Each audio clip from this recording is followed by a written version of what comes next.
Praise the lord. దేవుని ఘనమైనటువంటి నామమున ఈ రోజున దేవుని వాక్య ధ్యానం నాకు ప్రతి ఒక్కరికి మన దేవుని పేరట ప్రైజ్ ద లార్డ్ వందనాలు. ఎస్తేరు గ్రంథంలో ఎస్తేరు రాణి, ఆమె రాణియే, ఆమె పేరు రాణి, ఆమె కూడా రాణియే, దేశానికి రాణిగా ఉంటుంది. ఆమె ఏం చేస్తుందంటే భర్త దగ్గరికి పోయి, రాజు అయినటువంటి భర్త దగ్గరికి పోయి ఏమంటుందంటే ఒక మాట, మన్ను పోస్తే మర్చిపోయే జీవితాలు మాయి, మన్ను పోస్తే మర్చిపోయే జీవితాలు మాయి, మీరు రాజు అంతటోళ్ళు, ఈ ఆలోచన చేయాల్సి వస్తుంది, ఆలోచన చేయాలి వీళ్ళ గురించి అనేంత అవసరం కూడా లేనటువంటి మా బతుకులు నీ ముందు పెట్టి నిన్ను శ్రమ పెట్టడం మంచిది కాదని పక్క తప్పుకుంటుంది. అప్పుడు రాజు అంటాడు, ఇలాగ లెగిస్తాడు. ఇలాగ లెగిసి ఇంకా కొంచెం ముందుకు పోతే కెమెరా కింద పడుతుందని ఆగిపోయాను అంతే. ఇంకా కోపంతో లెగిస్తాడు. లెగిసి ఏమంటాడంటే, వాడేడి మిమ్మల్ని శ్రమల పాలు చేసి మీకు ఇబ్బందులు కలగజేయాలని చూసిండు కదా, వాడెవడు అని పట్టుకొని వాడిని ఏం చేస్తాడంటే, పొడుగుంటుంది తాడు, 50 మూరలని రాసి ఉన్నది, ఇంకా పొడుగుంటుంది, చెయ్యి కొంచెం ఉంది, అంత పొడుగు తాడుకి వాడిని ఆలాడితీస్తాడు రాజు. చిత్రం ఏంటంటే, ఆ తాడు ఎస్తేరు రాణి వాళ్ళ నాయన కోసం వాడే ఏర్పాటు చేసి పెడతాడు. చివరికి వచ్చేళ్ళకే ఆ తాడుకి వాడే ఏలబడతాడు. ఆమె ఇదంతా ఎందుకు చెప్పారంటే, ఇప్పుడు మీ జీవితాల్లో ఈ రకమైనటువంటి పరిస్థితులే కనుక ఉంటే మీరు ఒక మాట జ్ఞాపకం చేసుకోవాలి. అందరూ ఏం చేస్తారంటే, శ్రమ వచ్చినప్పుడు, బాధ వచ్చినప్పుడు, కష్టం వచ్చినప్పుడు వెంటనే లోకానుసారంగా ఉన్నటువంటి ఆలోచనలు అటువైపుగా పనిచేయటం మొదలు పెడతారు. ఈ ఎస్తేరు రాణి పోయే ముందు, రాజు దగ్గరికి పోయే ముందు ఉపవాసాలు ఉండి ప్రార్థన చేసి రాజు దగ్గరికి పోతారు. ఉపవాసాలు ఉండి ప్రార్థన చేసి రాజు దగ్గరికి పోయి అడిగితే రాజు తక్కువ పని చేసి పెడతాడు. ఆమె అంతగా తగ్గించుకొని మాట్లాడుతుంది. ఆ లేఖనం మనం చదువుకుందాం. ఎస్తేరు గ్రంథము 7వ అధ్యాయం 4వ వచనంలో రాయబడి ఉన్నది. సంహరింపబడుటకును, హతము చేయబడి నశించుటకును నేనును నా జనులను కూడా అమ్మబడిన వారము, మేము దాసులముగాను దాసురాండ్రముగాను అమ్మబడిన ఎడల నేను మౌనముగా నుండును. ఏలయనగా మా విరోధిని తప్పించుకొనుటకై మేము రాజగు తమరిని శ్రమపరచుట యుక్తము కాదు. అందుకు రాజైన అహష్వేరోషు ఈ కార్యము చేయుటకు తన మనస్సు దృఢపరుచుకున్న వాడేడి అని రాణియగు ఎస్తేరును అడగగా, వాడు పక్కనే ఉంటాడు, ఈడేవాడని ఎస్తేరు రాణి రాజుకు చెప్తాడు. అక్కడ జరిగినటువంటి దేవుని కార్యము ఒక గొప్ప రక్షణ. ఈ గొప్ప రక్షణ అంతా కూడా వాళ్ళ మీదకి మేఘం వచ్చి నిలబడ్డట్లుగా నిలబడతాయి.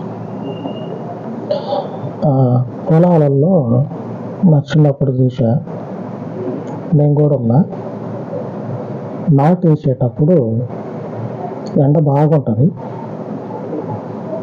ఎండ బాగున్నప్పుడు కొన్నిసార్లు ఏమవుతుందంటే ఆ మేఘం వచ్చి ఎండకి అడ్డుగా ఉంటుంది. మేఘం ఉన్నటువంటి ఈ పొలంలో నాటేసే దగ్గర చల్లగా ఉంటుంది, ఆ పక్కనే ఎండ ఉంటుంది. ఆ నీడ అలాగా కొంచెం సేపు ఉండిపోతుంది. నాటేం చేస్తారంటే పెట్టుకుంటే వెళ్ళిపోతూనే ఉంటారు. ఆ నీడకి, ఆ చల్లదనానికి చల్ల గాలి తగులుతూ ఉంటుంది, పైన నీడ ఉన్నది.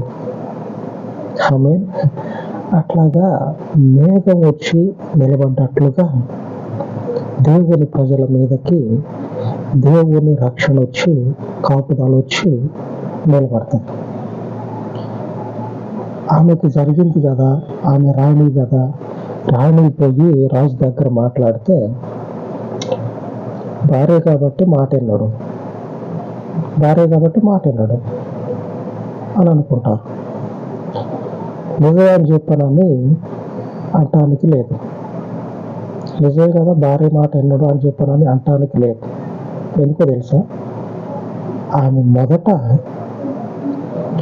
పోతే ఏమవుతుందో, పోకపోతే ఏమవుతుందో సందిగ్ధంలో పడి కొట్టుమిట్టాడుతుంది. చివరికి ధైర్యం చేసి పోతే పోను, నా ఊళ్ళు, నా ప్రజలు, మా రక్త సంబంధికులు, నా ప్రజలు ఏమైపోతారో అని ధైర్యం చేసి పోయే ముందు ఏం చేస్తుంది అంటే, రాజు దగ్గరికి ఈ విషయం గురించి మాట్లాడటానికి పోయే ముందు ఉపవాసం ఉంటుంది. రాణి, ఎస్తేరు రాణి ఒక్క దేశానికి కాదు. ఎస్తేరు గ్రంథంలో మీరు చూస్తే మొదటి అధ్యాయంలోనే ఉంటుంది. 127 సంస్థానములు అంటే 127 రాజ్యాలని మనం అనుకోవాలి. సంస్థానములు అంటే 127 దేశాలకి రాణిగా ఉండి ఉపవాసం ఉండి ప్రార్థన చేస్తుంది. ఎంత కంపెనీ ఎండి అయినా ₹1,00,00,000 చెక్కులు రోజుకి ఎన్ని రాసిచ్చిన, ఎంత మంది మనుషులకి బతకటానికి మార్గం చూపించిన, మన జీవము దేవుని సన్నిధిలో నిలబడాలంటే ఉపవాసం ఉండాలి.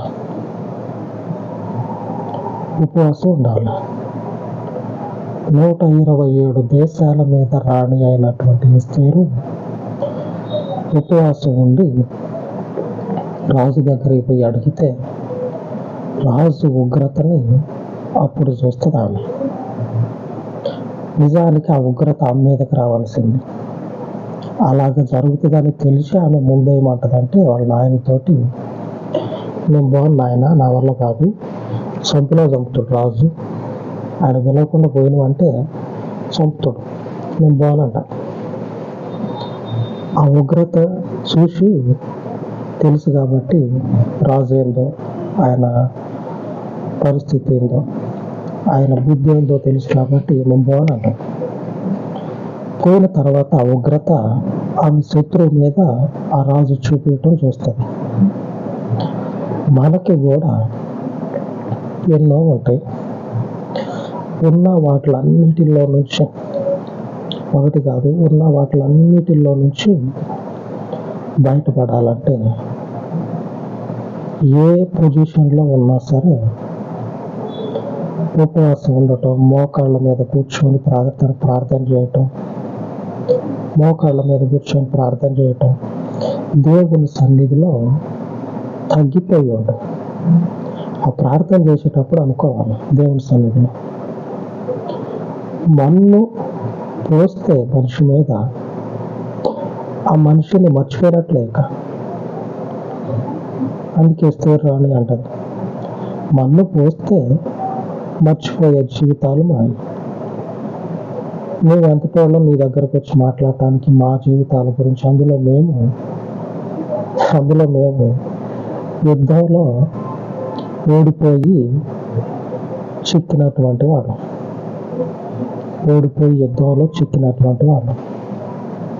మేమా నీ దగ్గరకు వచ్చి మాట్లాడేదని అనుకుంటారు. జీవితము చరమాంకంలో మనం ఉన్నా సరే జీవితపు అంచులలో మనం ఉన్నా సరే దేవుడు అంటా ఉన్నాడు. ఈరోజు మన వాక్య ధ్యానంలో 74వ కీర్తన గ్రంథము 20వ వచనం, లోకములోనున్న చీకటి గల చోటులు బలాత్కారుల నివాసములతో నిండి ఉన్నవి, కాగా నిబంధనను జ్ఞాపకం చేసుకున్నాము. ఈరోజు వాక్య ధ్యానం ఏమిటంటే నిబంధనను జ్ఞాపకం చేసుకున్నాము. దేవా, నీవు మాతో చేసిన నిబంధనను నీవు జ్ఞాపకం చేసుకుంటే మేము మేఘము వచ్చి మాకు ఏ రీతిగా నీడనైతే ఇస్తుందో ఆ రీతిగా నీ చేత మేము రక్షించబడతాం.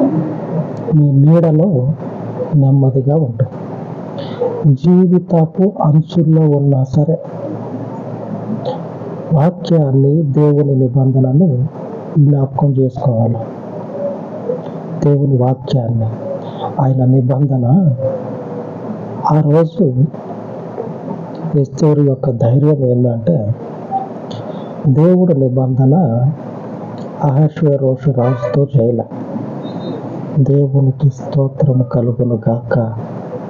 అహష్వేరోషు రాజు 127 దేశాలకి అధిపతి అని దేవుడు ఈ రాజుతో నిబంధన చేయాల.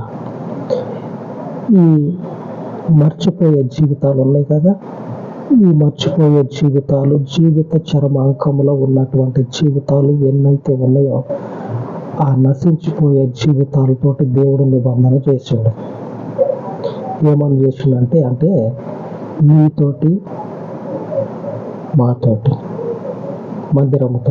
మందిరంలోని దేవుని ప్రజలతోటి నిబంధన చేసుకున్నాడు. దేవుని ప్రజలు మనం ఏ పరిస్థితిలో జీవితము జారిపోతూ ఉన్నదో ఆ పరిస్థితిలో ఉండి దేవునికి ప్రార్థించినట్లయితే, తగ్గిపోయి ప్రార్థించినట్లయితే ఎంతటి జారిపోయే జీవితం అయినా సరే క్షేమంగా, భద్రంగా దేవుని నీడలో వర్ధిల్ల చేస్తాడు మన దేవుడు. ఆయన నిబంధన అంతటిది. మన జీవితాల్లో దేవుని నిబంధన అంతటిది.